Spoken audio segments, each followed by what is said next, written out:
చాలా కారణాలు చెప్పారు. దాంట్లో సమస్యలు వస్తున్నాయని, విద్యార్థులు కొట్టుకుంటున్నారని, వయలెన్స్ వస్తున్నదని, లా అండ్ ఆర్డర్ ప్రాబ్లం వచ్చిందని, ఈ సమస్యలన్నీ దేశం స్థాయిలో జరిగే ఎన్నికల్లో కూడా ఉన్నాయి. ఈ దేశ స్థాయిలో ఎన్నికలు ఎంత సానుకూలంగా, సామరస్యంగా ఏ సమస్యలు లేకుండా అవి కూడా చాలా సమస్యలు అయినా మనం ఎన్నికల్ని కొనసాగిస్తున్నాం కదా. ఎన్నికలు అనేవి లేదా రాజకీయాలు అనేవి విద్యార్థులు తమకుండే సమస్యల్ని సమిష్టిగా వాటిని బహిర్గతం చేయడము, సమిష్టిగా వాటిని పరిష్కరించుకునే ప్రక్రియను రాజకీయాలు అంటారు. రాజకీయాలు అంటే ఇవాళ దేశంలో రాజకీయాల అర్థం ఏంటి? రాజకీయాలంటే సమాజం యొక్క సమస్యల్ని విశ్లేషించి సమాజానికి ఉండే సమస్యలను పరిష్కరించే యొక్క ప్రక్రియను రాజకీయాలు అంటారు. రాజకీయాలు అంటే డబ్బులు చేసుకోవడము, ఒకరి నోటి తిట్టుకోవడం కాదు. కనుక రాజకీయాలు అనేవి ఏ సమాజానికైనా ప్రజాస్వామ్య ప్రక్రియకి చాలా అవసరం. కనుక ఇవాళ విద్యార్థి సంఘాలకు ఎన్నికలు అయితే రద్దు చేశారో అదే అప్రజాస్వామ్యం.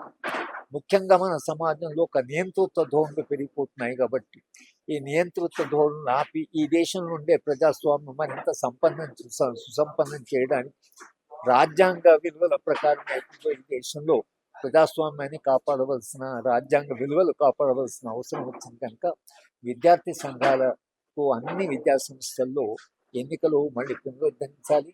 విద్యార్థులు తమ సమస్యలు పరిష్కరించుకునేందుకు ఇది ఒక ప్రక్రియ అనుకుంటున్నారు కాబట్టి వాటిని కొనసాగించకపోతే మాత్రం దేశంలో ప్రజాస్వామ్యానికి ప్రమాదం అనేది కూడా మనం శాంతి భద్రతలు అనేవి కూడా ఉంటాయి.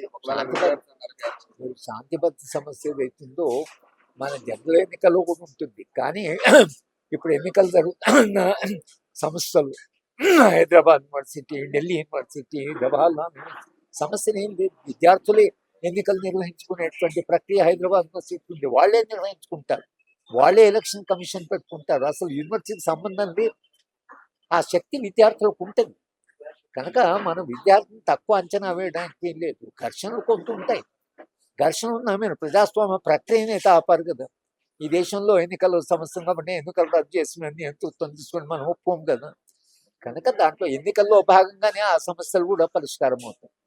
కనుక ఎన్నికలు అనేవి ప్రజాస్వామ్యానికి పట్టుగొమ్మ లాంటివని మనం భావించినంత కాలము విద్యార్థి సంఘాలకు కూడా, విద్యా సంస్థలకు కూడా ఎన్నికలు ఉండాలి. ఇది ఇవాళ సదస్సులో ప్రధానమైన అంశం.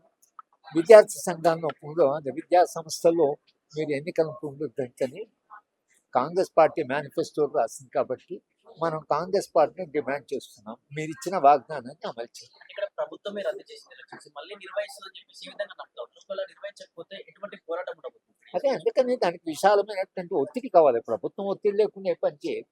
కనుక అన్ని విద్యార్థి సంఘాలు వాళ్ళ భావజాలాలతో సంబంధం లేకుండా యునైటెడ్గా వాళ్ళు ప్రభుత్వం మీద ఒత్తిడి పెట్టాలి. అలాగే విశాలమైన ప్రజాభిప్రాయాన్ని కలిగించాలి. ఒక ప్రజాభిప్రాయం అనేది బయట నిజంగా పిల్లలకి ఎందుకు ఇంత ఎన్నికలు ఉన్నప్పుడు పిల్లలకి ఎన్నికలు ఎందుకు వద్దు అని ప్రజలు అడగగలిగిన స్థితిలో ఉన్నప్పుడు ఎన్నికలు వచ్చేస్తాయి. అది ప్రజాభిప్రాయం. ప్రజాభిప్రాయం ఉన్నదని కూడా కదా మేనిఫెస్టోలు రాసింది. మేనిఫెస్టోలు రాయడానికి ఏంటంటే ఇది కూడా సమాజంలో ఒక డిమాండే, యువత డిమాండే అనేటువంటి గుర్తించే కాంగ్రెస్ పార్టీ మేనిఫెస్టోలు రాసిన తర్వాత దాన్ని అమలు చేయాలి. కనుక అమలు చేయమని డిమాండ్ చేయడం కూడా ఇవాళ విద్యార్థులు అడుగుతున్నారు. తప్పకుండా ఎన్నికల్ని పునరుద్ధరించాలని అనుకుంటారు. పూర్తి మద్దతు విద్యాపరక్షణ. ఒకవేళ అమలు చేసినాక ఇరు వర్గాల మధ్య వాగ్వాదం చోటు చేసుకొని ఏమైనా జరగడానికి జరిగితే తర్వాత పరిస్థితి ఘర్షణలు జరిగితే మా హైదరాబాద్ యూనివర్సిటీలో గత 40-50 ఏళ్ళకి ఎన్నికలు ఏ ఘర్షణలు జరగలేదు. ఘర్షణలు జరగకుండా కూడా విద్యార్థులు తమ ఎన్నికలు నిర్వహించుకోగలరు. ఆ కెపాసిటీ వాళ్ళకు ఉంటుంది. యూనివర్సిటీ దానికి ఎట్లా, విద్యా సంస్థ దానికి ఎట్లా సహకరిస్తుంది దాన్ని బట్టి ఉంటుంది. కనుక ఒకవేళ ఘర్షణ ఉంటే ప్రజాస్వామ్యాన్ని రద్దు చేసుకోము కదా. ఘర్షణ ఎట్లా నివారించాలని ప్రయత్నం చేస్తాం. కానీ ఘర్షణ ఉందని మనం ఒక ప్రక్రియను, అది కూడా సమస్యలను పరిష్కరించే ప్రక్రియను రద్దు చేసుకుంటే మనకు వేరే మార్గం. ఇప్పుడు బంగ్లాదేశ్, నేపాల్, తర్వాత ఈ శ్రీలంకలో ఏం జరిగింది, ఎవరితో మాట్లాడినో తెలియదు. సమాజం ఆర్గనైజ్డ్ లేకపోతే అనార్కీ వచ్చేస్తుంది. కనుక మన దేశంలో కనీసం ఒక ఆర్గనైజ్డ్ ఉంటేనే సమస్యల పరిష్కారం వస్తుంది. కనుక ప్రజాస్వామ్యానికి అది అవసరం, ప్రజాస్వామ్య ప్రక్రియకు అది అవసరం. కాబట్టి దానికి యువత ఈ దేశంలో పౌరులుగా ఒక యంగ్ ఏజ్లో కొంత ఆశయాలు, కొంత ఆదర్శాలు, ఇంకా పూర్తి స్వార్థపరులు కాదు కదా. విద్యార్థులు ఎంతగానో కొంత స్వార్థం లేని పిల్లలే యువత. కనుక ఆ పిల్లలకి ఒక రాజకీయమైనటువంటి అవగాహన, రాజకీయమైనటువంటి ఒక శిక్షణ, రాజకీయాలు ఎట్లా నడపాలి అనేటువంటి ఒక అనుభవం, అది వాళ్ళకి ఇస్తేనే రేపు వాళ్ళు కాబోయే రాజకీయ నాయకులు కూడా వాళ్ళ నుంచి వస్తారు కదా, రాజకీయ నాయకులు కూడా వీళ్ళ నుంచి వస్తారు కదా.